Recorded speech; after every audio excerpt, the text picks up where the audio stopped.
Files. இப்போ நம்ம program பண்ணிட்டு அதில் ஏதாவது டேட்டா வருதுன்னா அதை ஒரு ஃபைலில் நம்ம சேவ் பண்ணி வச்சுக்கலாம். இல்லை ஃபைலில் இருக்கிற டேட்டாவை எடுத்துக்கூட நம்ம ப்ரோக்ராமில் யூஸ் பண்ணிக்கலாம். ஃபைல்ஸில் 2 விதம் இருக்குது. ஒன்று டெக்ஸ்ட் ஃபைல், இன்னொன்று பைனரி ஃபைல். இப்போ அதில் திறந்து பார்த்தோம்னா நமக்கு புரியுது. .txt .doc திறந்து பார்த்தோம்னா அதில் இருக்க கேரக்டர்ஸ்லாம் நமக்கு புரிஞ்சுதுன்னா அது டெக்ஸ்ட் ஃபைல். இல்லை அது புரியாத மாதிரி கேரக்டர்ஸ் 0s and 1s இருக்குது. .obj ஃபைல் இல்லைன்னா ஒரு இமேஜ், இதெல்லாம் வந்து பைனரி ஃபைல். நம்ம ஃபைலை யூஸ் பண்ணுறதா இருந்தால் நமக்கு முதல்ல ஃபைல் பாயிண்டர்னு ஒன்று வேணும்.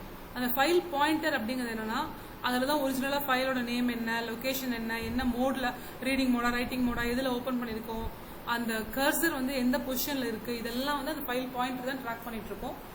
ஃபைல் அப்படிங்கிறது வந்து ஒரு டைப் டெஃப் நேம், ஒரு ப்ரீடிஃபைன்டு ஒரு பாயிண்டர். ஓகேவா? இப்போ இந்த ஃபைலை வந்து யூஸ் பண்ணிட்டு தான் நம்ம எஃப் ஓப்பன் எஃப் க்ளோஸ் என்ன வேணாலும் பண்ணலாம். அப்போ புதுசாக ஒரு ஃபைலை ஓப்பன் பண்ணணும்னா எஃப் ஓப்பன் பண்ணும்போதே நம்ம வந்து ஏ பிளஸ் அதாவது அப்பெண்ட் பண்ணலாமா, இல்லை புதுசாக ரீட் பண்ணணுமா, ரைட் பண்ணணுமா, W பிளஸ் அப்படின்னா ரைட்டிங் அண்ட் ரீடிங் எல்லாத்துக்கும் சேர்த்து இந்த மாதிரி கிரியேட் பண்ணிக்கலாம். இல்லை ஏற்கனவே எக்ஸிஸ்டிங்காக இருக்க ஃபைலையும் எஃப் ஓப்பன் வச்சு ஓப்பன் பண்ணிக்கலாம்.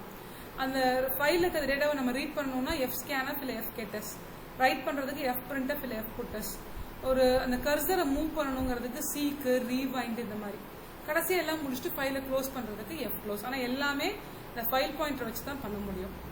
அடுத்தது கமாண்ட் லைன் ஆர்குமெண்ட்ஸ். இப்போ ப்ரோக்ராம் நம்ம ரன் பண்ணும்போது மெயின் ஃபங்க்ஷனோட ஆர்குமெண்ட்ஸாக நம்ம சில அதை பாஸ் பண்ணலாம். சின்டாக்ஸ் பார்த்தீங்கன்னா மெயின் மட்டும் தான் நம்ம யூஸ்வலாக மெயின் ஓப்பன் க்ளோஸ் போடுவோம். ஆனால் அதுக்கு நடுவில் ஆர்சி அப்படின்னு ஒரு இன்டிஜரும் ஒரு கேரக்டர் அட்ரஸில் ஒரு அரேவா ஆர்வியும் யூஸ் பண்ணிக்கலாம். மெயின் ஃபங்க்ஷனுக்கே பாஸ் பண்ணுறோம். எப்போனா ப்ரோக்ராமை கடைசியாக நம்ம ரன் பண்ணுறோம்ல, ரன் பண்ணும்போது தான் அந்த வேல்யூஸை நம்ம கொடுப்போம். இந்த ப்ரோக்ராமை இன்வோக் பண்ணும்போது தான் நம்ம அதை கொடுப்போம். ஆர்சி அப்படின்னா ஆர்குமெண்ட் கவுண்ட், ஒரு இன்டீஜர். எத்தனை ஆர்குமெண்ட்ஸ் நான் பாஸ் பண்ண போறேன், கமாண்ட் லைன் ஆர்குமெண்ட்ஸ் எவ்வளோ பாஸ் பண்ண போறேன் அப்படிங்கிறது தான் கவுண்ட், இன்டீஜர். ஆர்குமெண்ட் வெக்டர்ங்கிறது கேரக்டர் அரே. இது வந்து நம்ம ஒரிஜினலாக நம்மளோட ஆர்குமெண்ட்ஸ். ஆனால் இதில் எப்பவுமே ஆர்வி ஆஃப் 0, அந்த 0th இண்டெக்ஸில் என்ன இருக்கும்னா அந்த ப்ரோக்ராமோட நேம் தான் 0th இண்டெக்ஸில் இருக்கும். இப்போ ஃபர்ஸ்ட் இண்டெக்ஸ்லேருந்து அந்த கவுண்ட் இருக்கு இல்லையா, அந்த கவுண்ட் -1 வரைக்கும் ஒரிஜினலான ஆர்குமெண்ட்ஸ் அதில் இருக்கும்.